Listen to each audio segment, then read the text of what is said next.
Ok, ¿se ve la primera diapositiva?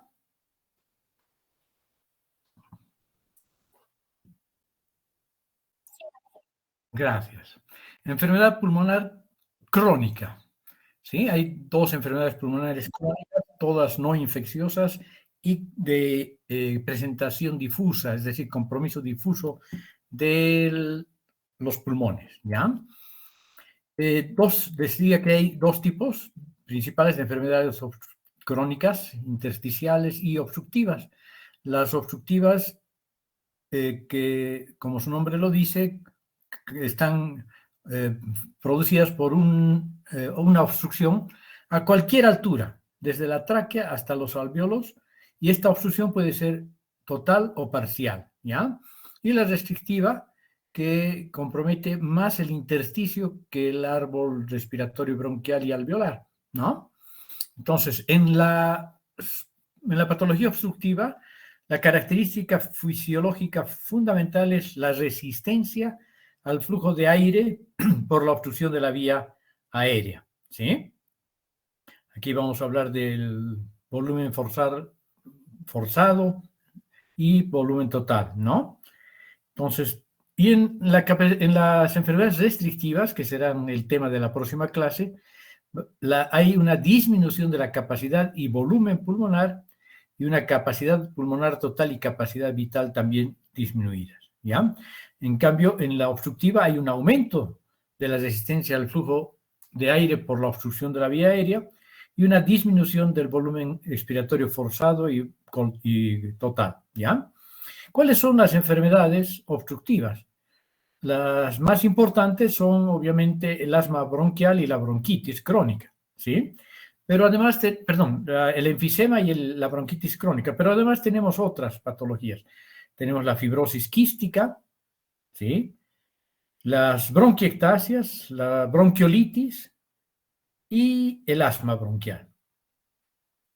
Y entre las patologías restrictivas más importantes tenemos problemas relacionados con alteraciones a nivel de la pared torácica, como la obesidad, la escoliosis, etcétera, y enfermedades propiamente dichas intersticiales e infiltrantes, ¿no?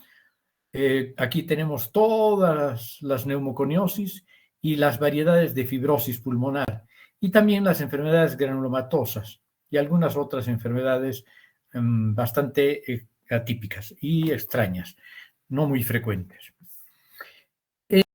De las cifras normales de los valores espirométricos en una comparación de las enfermedades obstructivas versus las enfermedades restrictivas, tenemos algunas características, ¿ya?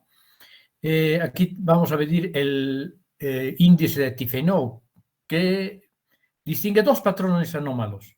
En las enfermedades restrictivas, el volumen expiratorio forzado al primer minuto o al primer segundo mejor y la capacidad vital están disminuidos, ¿ya? Por lo que el índice de Tifenot puede ser normal o está aumentado. Aquí tenemos, por ejemplo, la fibrosis pulmonar. En las enfermedades obstructivas, el volumen expiratorio forzado al primer segundo está mucho más disminuido y la capacidad vital lo que hace que el índice de Tifenot esté disminuido. Esto, por ejemplo, en el asma bronquial. Hay, claro, patrones mixtos de presentación, porque no todas las enfermedades son del todo obstructivas o del todo restrictivas. Pueden haber una sumatoria de eventos que hacen que haya un patrón de valores espirométricos mixto, ¿no? Bueno, hablaremos entonces primero de lo que nos compete, de la enfermedad pulmonar obstructiva crónica. Como dice aquí, consiste en un espectro de enfermedades que van desde el enfisema puro hasta la bronquitis pura. Sin embargo, muchos individuos, probablemente la mayoría, muestran un grado variable de superposición debido a que ambos procesos tienen un denominador común, que es el tabaquismo, ¿ya? Bueno, entonces los dos procesos más importantes son el enfisema y la bronquitis crónica y muchas veces se superponen. El enfisema, vamos a empezar por el enfisema. Consiste en una dilatación anormal y permanente de los espacios aéreos distales al bronquiolo terminal, o sea, es una enfermedad del lobulillo pulmonar prácticamente. Aquí hay destrucción de las paredes, pero sin fibrosis ni proceso inflamatorio morfológicamente demostrable aparente, ¿ya? Hay en esta clasificación, la clasificación más utilizada, según la distribución anatómica, que es claro, siempre comprometiendo el lobulillo pulmonar, o sea, la porción distal al bronquiolo terminal, puede ser centroacinar, panacinar, paraseptal e irregular. Esos son los 4 tipos más relevantes de enfisema pulmonar. Desde luego, clínicamente los más importantes son tanto el centroacinar como el panacinar, ¿ya? Empezaremos entonces con el enfisema centroacinar.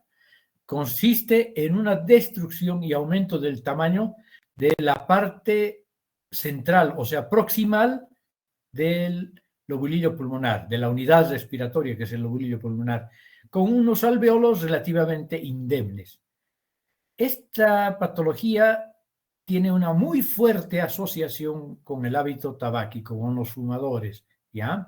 Y claro, esta patología por el común denominador etiológico, que es el cigarrillo, frecuentemente se asocia a la bronquitis crónica. Entonces, ¿cuál es la parte enfisematosa del lobulillo pulmonar comprometida? Los bronquiolos respiratorios. A esto hablamos, a esto le llamamos enfisema centrolobulillar. Y como ustedes ven aquí, hay áreas más dilatadas, pero no hay un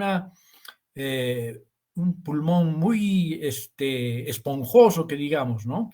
Las dilataciones son sutiles porque solo están restringidas a los bronquiolos respiratorios. En el enfisema panacinar, en cambio, hay una distribución uniforme y un aumento de tamaño de todo el acino o todo el lobulillo pulmonar, ¿sí? Este proceso está más importantemente comprometiendo los lóbulos pulmonares basales, ¿sí? Esta patología tiene una estrecha asociación con el déficit de alfa-1 antitripsina, ¿sí? Aquí vemos entonces un lóbulo pulmonar enfisematoso, formando pequeñas y grandes bulas enfisematosas. Este pulmón se ve mucho más esponjoso que el que vimos en la anterior diapositiva. Y este es el aspecto al corte sagital macroscópico. Vean, reconocemos el hilio de este lóbulo. Tenemos un poco de antracosis por la pigmentación negruzca que presenta a nivel de los ganglios iliares y del tejido periliar, y una dilatación de todo el lobulillo, que se manifiesta macroscópicamente, como ustedes ven, con ese aspecto esponjoso, de muchas dilataciones quísticas, no muy grandes, puesto que comprometen solamente la parte distal del lobulillo pulmonar, ¿no? El lobulillo pulmonar. Entonces, en la microscopia lo que vamos a ver son grandes alveolos y sacos alveolares grandemente dilatados, y claro, los poros de Kohn están amplios. Normalmente son más estrechos, pero aquí por la dilatación alveolar están amplios. Y fíjense, los tabiques alveolares son delgados, no tienen ni congestión ni fibrosis, simplemente hay una dilatación enfisematosa, o sea, llena de aire, de los alveolos y los sacos alveolares, y obviamente también del bronquiolo respiratorio, que en este punto no lo vemos, ¿no? En este corte histológico. El enfisema paraseptal afecta principalmente, como ven en esta fotomicrografía macroscópica, perdón, en esta fotografía macroscópica, la parte distal del acino, preservando la proximal, y casi siempre está cercano a la pleura, y es una dilatación focal paraseptal, casi siempre, ¿ya? Está cercana a la pleura, en la vecindad de áreas de fibrosis o cicatrices postinflamatorias generalmente, ¿no? Y con frecuencia la lesión está ubicada en la base, está ubicada en cualquier lado del pulmón, pero su rotura es el causante frecuente, no muy frecuente, pero posible de un neumotórax espontáneo. Cuando se rompen estas bulas enfisematosas, el aire que estaba atrapado en estas pequeñas o grandes bulitas, pero circunscritas, van a llenar el espacio aéreo y van a producir un neumotórax espontáneo. Aquí tenemos un pulmón un poco congestivo aquí, pero y aquí vemos las bulas enfisematosas que se parecen al enfisema paranasinar, pero circunscrito a un territorio. El enfisema irregular, como su nombre lo dice, afecta de manera asimétrica e irregular el lobulillo pulmonar, el acino. Está asociada a cicatrices, a procesos postinflamatorios. Puede ser asintomático y puede estar relacionado con otras entidades, como por ejemplo el enfisema ampolloso, que consiste en burbujas de 1 centímetro, el enfisema intersticial, por la entrada de aire al tejido conectivo del pulmón, el mediastino o el tejido subcutáneo, ¿no? Entonces, estos enfisemas pueden hacerse clínicamente manifiestas cuando se sale el aire de estas áreas afectadas hacia el mediastino o hacia el tejido conectivo, produciendo unos neumotórax o un enfisema intersticial. Otros tipos de enfisema son menos frecuentes e importantes clínicamente: la hiperinsuflación compensadora, la hiperinsuflación obstructiva y el enfisema intersticial, que acabamos de ver en cierto modo. La hiperinsuflación compensadora es una dilatación de los alveolos sin destrucción de las paredes septales, ocasionada por la pérdida de sustancia pulmonar en otros lados. Ejemplo, eliminación quirúrgica de un pulmón o de un lóbulo. Entonces, el otro lóbulo, el que permanece en el paciente, sufre una hiperinsuflación, ¿ya? La hiperinsuflación obstructiva es otra variedad, diferente por su causa. En esta, el pulmón se expande porque hay aire atrapado en su interior que no puede salir debido a la obstrucción, ¿no? Esta obstrucción puede ser total o parcial y, por ejemplo, entre las causantes están los tumores, los cuerpos extraños, ¿no? Y por último tenemos entre los otros tipos de enfisema el enfisema intersticial, que implica la entrada de aire en el tejido conjuntivo, conectivo del pulmón, del mediastino o del tejido subcutáneo. Esto está ocasionado por los desgarros alveolares del enfisema pulmonar que permite la entrada del aire en el estroma pulmonar. Los desgarros alveolares se producen por incrementos rápidos de la presión dentro de los alveolos, como cuando un individuo grita desesperadamente, por ejemplo, o está en las alturas y hace esfuerzos inusitados, respiratorios, ¿no?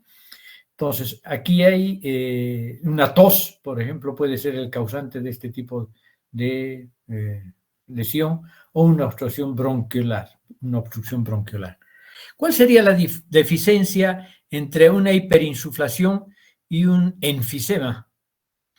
El inflado excesivo, que es la hiperinsuflación, se refiere a la expansión de la totalidad o parte de un pulmón como resultado de la obstrucción mecánica y de la consiguiente retención de aire en el pulmón, ¿sí? La obstrucción puede ser causada por un tumor o un cuerpo extraño y por broncoconstricción y moco. En el enfisema no hay fenómeno obstructivo mecánico, ¿sí? Es una obstrucción de carácter funcional para el flujo del aire. ¿Ok? ¿Cuál es la patogenia del enfisema? Ahora sí vamos a hablar del enfisema tanto centroacinar como panacinar, ¿sí? Básicamente lo que ocurre es un desequilibrio entre proteasas y antiproteasas. Estos hechos están sustentados por una serie de hallazgos interesantes, como por ejemplo, individuos con un déficit hereditario del principal inhibidor de las proteasas, que es la alfa-1 antitripsina, presentan enfisema invariablemente a una edad más temprana. Peor aún, si fuman, ¿sí? La instilación intrapulmonar de enzimas proteolíticas provoca enfisema en animales de experimentación. Y el tabaco contribuye al enfisema. Entonces, cuando hay mayor inclinación del efecto proteasa ¿Qué del efecto antiproteasa? Hay un reclutamiento de neutrófilos al interior del pulmón por factores segregados por los macrófagos, ¿sí? Alveolares, estos macrófagos alveolares que se activan por la presencia del humo del cigarrillo.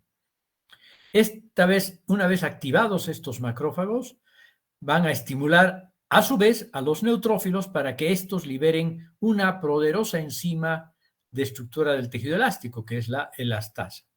De esa modo, facilitando la actividad de la elastasa de los macrófagos. Entonces, hay una sumatoria de factores entre los macrófagos y los neutrófilos.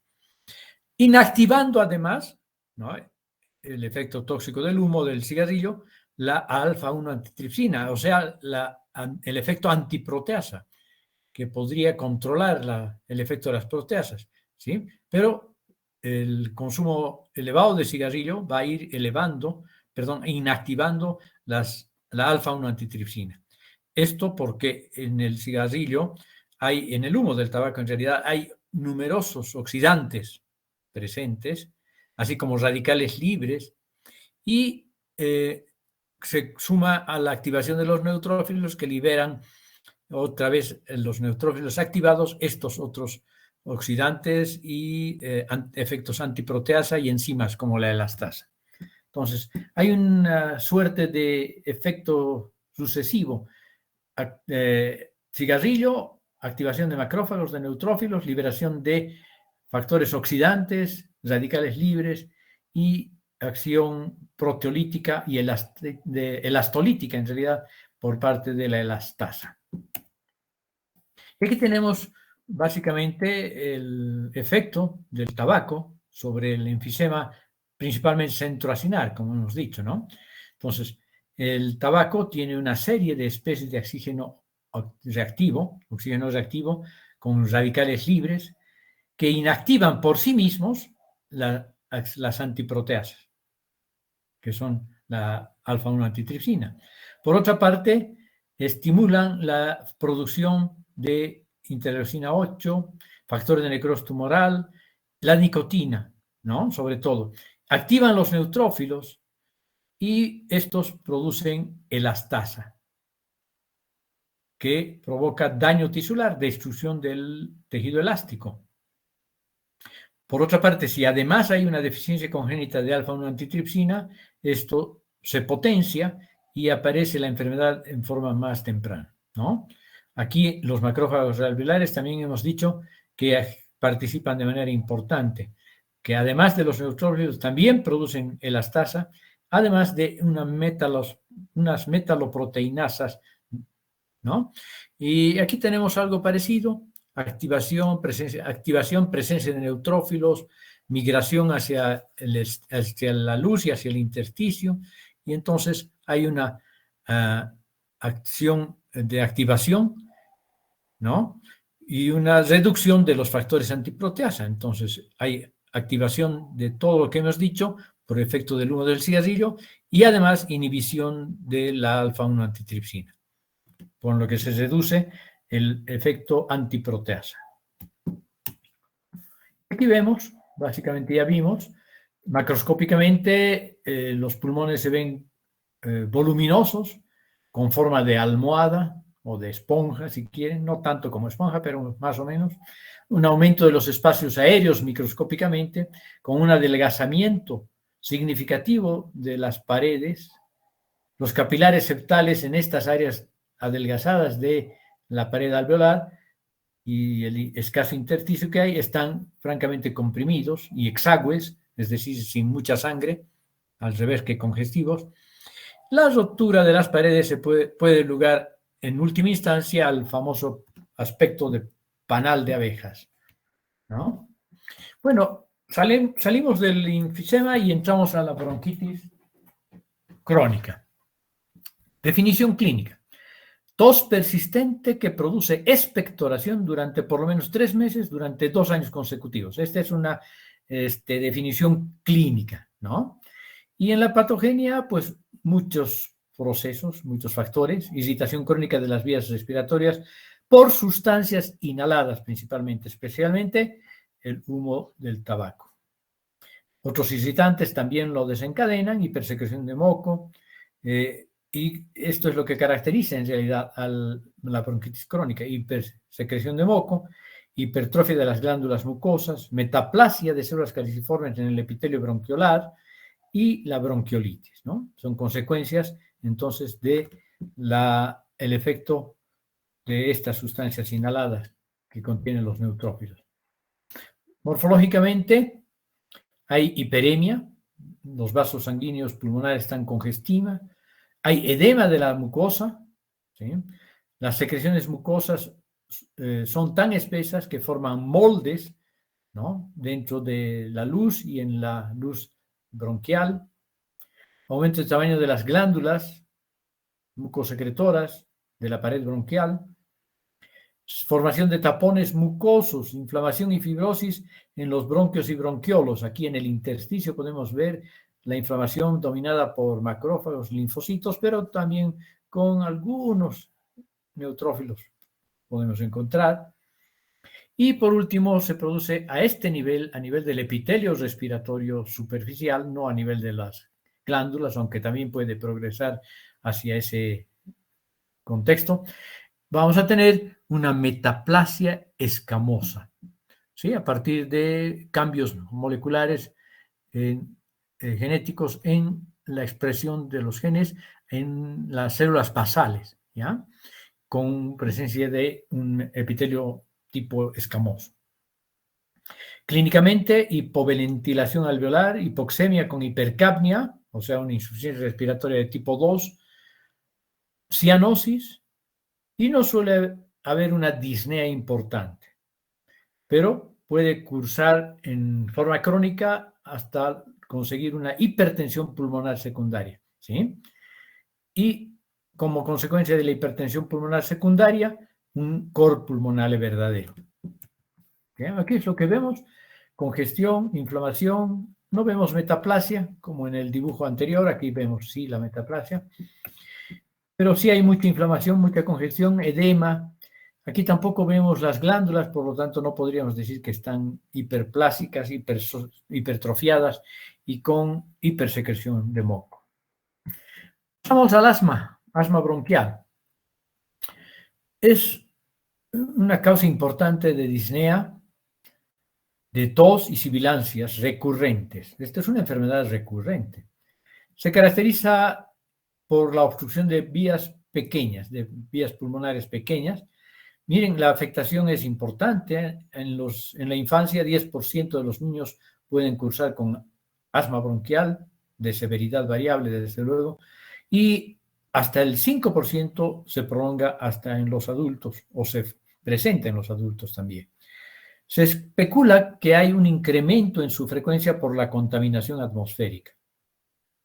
Independientemente de la causa que provoque, que son múltiples, aquí están a la derecha, independientemente de la causa, el patrón de respuesta es similar, ¿sí? Es un tipo de inflamación crónica de bajo grado, sobre la que diversos estímulos producen exacerbaciones agudas. Y claro, vamos a ver que aquí en este tipo de sistema inflamatorio, además de ser crónico, se van destacando la presencia de los eosinófilos, ¿no? Varias causas conocidas: alergia, ejemplo por los ácaros domésticos; infecciones virales; agentes alergenos irritantes directos en las exposiciones laborales; antagonistas beta-asa inducida por los fármacos, ¿sí?; gases irritantes, dióxido de azufre, óxido nítrico, ozono; estrés psicológico; ejercicio, frío. No es raro que después de un ejercicio, y sobre todo si está en el frío, se puedan presentar estos ataques de asma, ¿no? Y claro, morfológicamente hay una activación. Primero hay un antígeno con su componente epítope, que es el verdadero efecto inmunógeno, es el verdadero componente del antígeno con poder inmunógeno, que activa a las células TGLP2, que a su vez activan a las células B, linfocitos B, a través de la activación del receptor de IgE.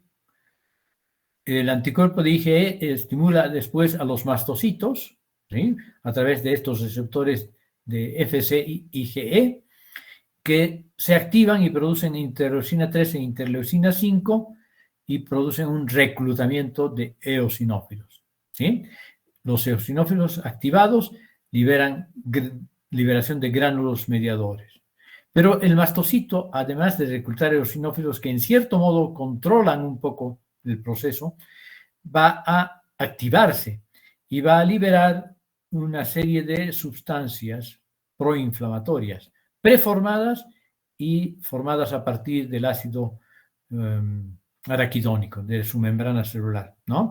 Entonces lo que vamos a ver es hiperplasia de las glándulas, que no hay aquí, hiperplasia de las células caliciformes, aumento de la función de estas células caliciformes, hipersecreción de moco, edema, presencia de neutrófilos y eosinófilos en la fase tardía ¿ya? Y aquí vemos con mayor detalle, ¿sí? Hipersecreción de moco por las células caliciformes, presencia de eosinófilos, edema, mastocitos degranulando las vesículas que contienen mediadores químicos preformados, histamina entre ellos, ¿sí? Y derivados del ácido araquidónico no preformados. Hay además contracción del músculo liso con broncoconstricción, ¿no? Bueno, en las respuestas retardadas, además hay básicamente lo mismo, pero en forma más larvada. Hay un impulso nervioso aferente y un impulso nervioso eferente vagal, que estimula la secreción de moco, que produce broncoconstricción y que produce acúmulo de eosinófilos.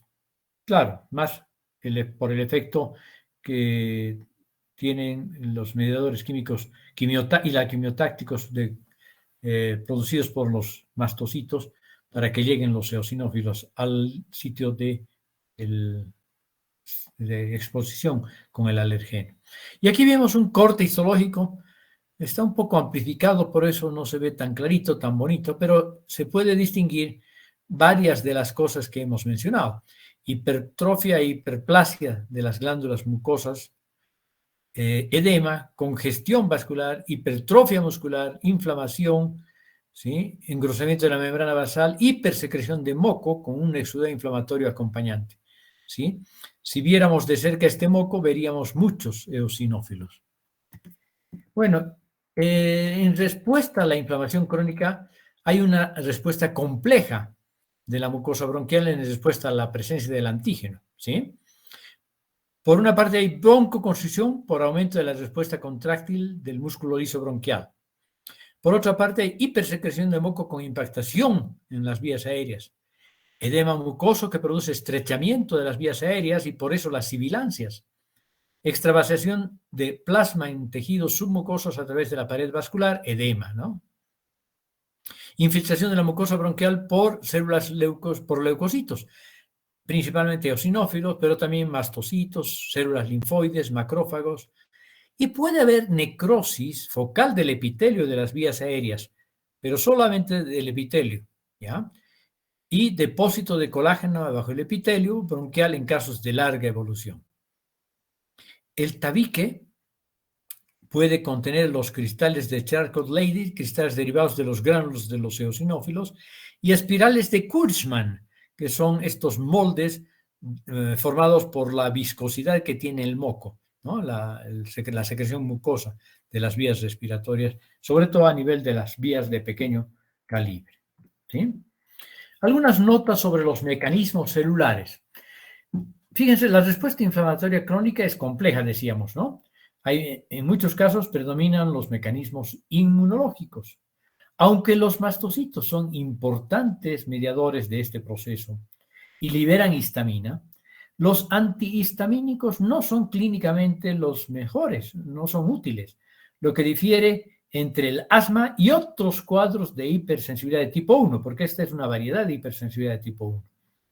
Hay predominio de linfocitos T en el infiltrado inflamatorio que liberan interleucina 5 para reclutar eosinófilos. Por lo tanto, se cree que los eosinófilos son importantes en la patogenia a liberar leucotrienos, prostaglandinas, que estrechan las vías respiratorias y que producen contracción muscular, y factor activador plaquetario que aumenta la respuesta del músculo liso bronquial a largo plazo. La estimulación, otro mecanismo interesante es la estimulación de los nervios aferentes por mediadores inflamatorios. Puede determinar la liberación de péptidos locales, donde está, por ejemplo, la sustancia P, que es productora de edema e hipersecreción de moco. Probablemente estos mecanismos neurales jueguen un rol muy importante, puesto que contra ellos se dirigen los nuevos tratamientos, ¿no? La inflamación de las paredes bronquiales puede provocar restricción del flujo aéreo al producir pérdida del surfactante, lo que dificulta su apertura. En casos de larga evolución, se deposita colágeno bajo el epitelio bronquial, lo que puede favorecer la sensibilidad a la necrosis del epitelio. Pasamos a las bronquiectasias. Es otra forma de patología crónica obstructiva, ¿no? Implica una dilatación anormal del árbol bronquial que predispone a la infección. Es un círculo vicioso, ¿ya? La infección también, a su vez, produce bronquiectasias. Clínicamente se manifiesta tos, hemoptisis recurrentes, abundante expectoración de aspecto fétido, infectado, episodios recidivantes de infección respiratoria con una flora microbiana mixta que incluye anaerobios.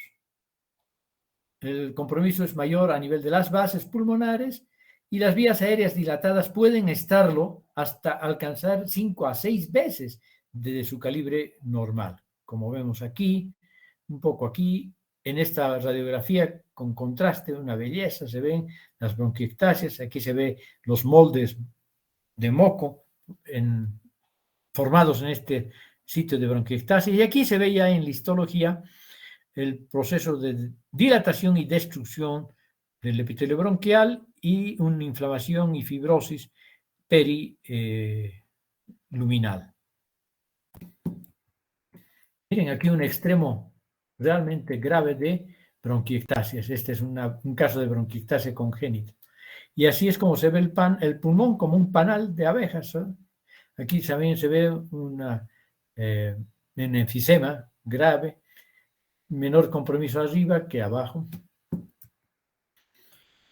Las bronquiectasias en realidad sufren complicaciones que a su vez pueden aumentar el proceso. Supuración crónica, abscesos pulmonares, diseminación hematógena de la infección hasta producir un absceso cerebral, y por causa de la liberación de amiloide crónico puede presentarse depósitos de amiloide. Bueno, hasta aquí hemos terminado la clase. Ahora un pequeño resumen de las enfermedades pulmonares obstructivas, ¿no? La enfermedad y el mecanismo vamos a describir. El asma bronquial, hiperreactividad de las vías aéreas secundaria a varios estímulos, con episodios clínicos de broncoconstricción, que es lo más importante, además de hipersecreción, de moco, etcétera, etcétera. El asma atópica alérgica extrínseca es producida por alergenos inhalados que producen hipersensibilidad de tipo 1, es el responsable, o es la responsable, del incremento de eosinófilos en los tabiques y en la sangre periférica. El asma no atópica, que se llama también asma intrínseca, broncoconstricción inducida por infecciones, frío, poluyentes atmosféricos, y la mayor parte en adultos a mediana edad, es cuando empieza a debutar. La bronquitis crónica es una irritación crónica de las vías aéreas producida por el cigarrillo y la polución del aire. Es complicada por infecciones repetitivas, tos productiva por más de 3 meses por 2 años consecutivos, por definición. Existe hipersecreción de moco con hipertrofia de las glándulas submucosas e hiperplasia de las células caliciformes. El enfisema, destrucción de la estructura acinar normal con dilatación secundaria de los espacios aéreos. Puede ser centroacinar, panacinar o paraseptal o intersticial. El centro lobular o centroacinar, afectación predominante de los bronquiolos respiratorios y de las estructuras proximales de los signos respiratorios, respetando los alvéolos distales. Más frecuentemente visto en fumadores y compromiso predominante de los ápices pulmonares. El cambio del panlobular, compromiso de todo el asino pulmonar, tanto el bronquiolo respiratorio como los sacos alveolares, como los alvéolos, compromiso predominantemente en las bases pulmonares y frecuentemente asociado a la deficiencia de alfa-1 antitripsina. Peor si es fumador. Y el paraseptal irregular, cicatrices focales, frecuentemente subpleurales y espacios aéreos dilatados, como hemos visto más o menos. Luego tenemos las bronquiectasias. Infección crónica que determina destrucción y dilatación de los bronquios. Localizadas o difusas. Pueden ser localizadas por obstrucción local por una neoplasia, por un agrandamiento ganglionar, por la inhalación de cuerpos extraños o una obstrucción secundaria a infección.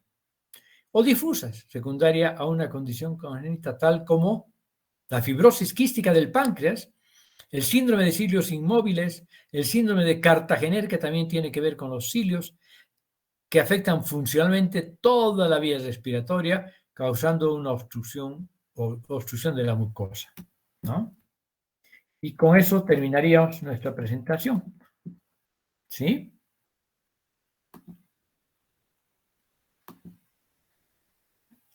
Ok. Entonces, en la próxima clase vamos a tener las enfermedades restrictivas, ¿ya? ¿Me han escuchado, Tania? Sí, doctor. Sí, doctor. Ok, qué suerte que estás presente. Muy bien. Entonces, me despido de ustedes, que tengan buena noche. Hasta el próximo lunes.